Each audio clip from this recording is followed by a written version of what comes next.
अंधार झाला फार दिवा पाहिजे ह्या देशाला जिजाऊंचा शिवा पाहिजे माझा शिवरायांना मानाचा मुजरा। ह्या देशात ह्या महाराष्ट्रात सगळं खोटा इतिहास पेरला गेलाय असं का? पहिल्या तासात मराठीची वर्ड भीती आणि म्हणती ये रे पावसा तुला देतो पैसा। दुसऱ्या तासात इंग्रजीची मॅडम येते म्हणती रेन रेन गो अवे, म्हणजे एक मॅडम येते आणि म्हणती पावसा पावसा ये आणि दुसरी म्हणती पावसा पावसा निघून जा। नेमकं आम्ही करायचं काय?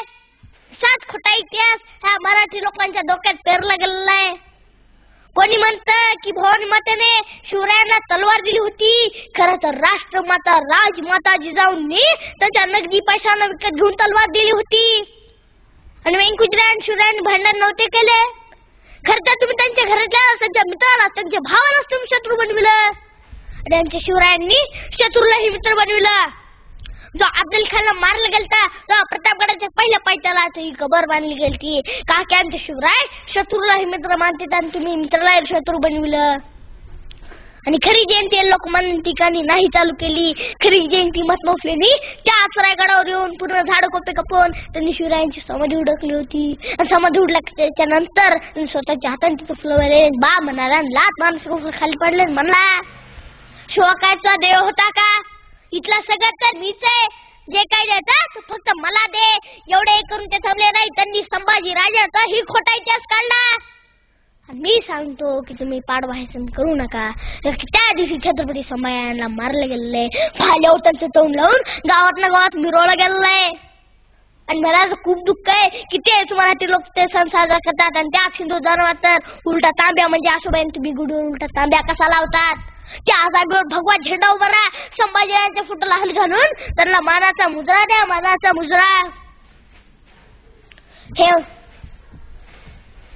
तुम्ही पाहिलं का कधी? जगातल्या कोणत्याही रायाचे डोळे फोडले गेले का? जगातल्या कोणत्याही रायाची जीभ कापली गेली का? जगातल्या कोणत्याही रायाचे कातडे काढले गेले का? ते असते फक्त छत्रपती संभाजीराजे आणि त्यांनी असा मृत्यू का स्वीकारला का की औरंगजेब म्हणत होता माझ्या सैन्यामधला कोण आहे तुझ्याकडून सगळ्या किल्ल्याची खजान्याची चावी देऊन टाक, म्हणून छत्रपती संभाजींना ते चाव्या बंदिल नाही सांगितलं नाही का की छत्रपती शिवाजीराजांनी ते कष्टाने घामाने किल्ले कमवलेले होते। आणि शेवटी औरंगजेबालाही वाईट वाटलं। औरंगजेब म्हणला ए संभा तेरी पहचान केले कुछ तो दे मुझे। तेव्हा संभाजीराजांना बोलायला तर जीभ नव्हती, बघायला तर डोळे नव्हते, ऐकायला कान आणि हलवायला तोंड होतं।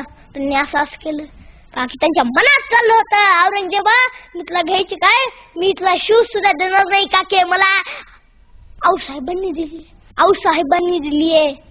आणि मराठी लोक पोपटासारखे झाले, पोपटासारखे कुणी म्हणलं गुढीपाडवा सण साजरे करा ते साजराच करायला लागले। असा एक पोपट एका पिंजऱ्यात होता, ते सगळ्यांना राम राम घालायचा।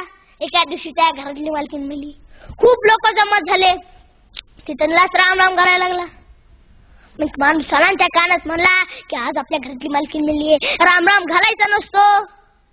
मग असेच 5 वर्ष निघून गेले। 5 वर्षानंतर एक पाहुणा घरी आला आणि पाहुण्याला माहित होतं की पोपट सांगायला राम राम घालतो।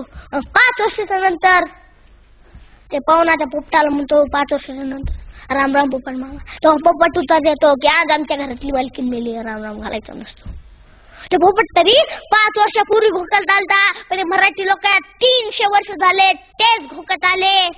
मी आतापासून काय लहानपणीपासून गुढीपाडवा सण साजरा करत नाहीत, मोठं होऊन कुणाला करू पण देणार नाही, खोटा इतिहास मातीत घालून खरा इतिहास पेरणार। मी अशा हजारो गोष्टी सांगू शकतो।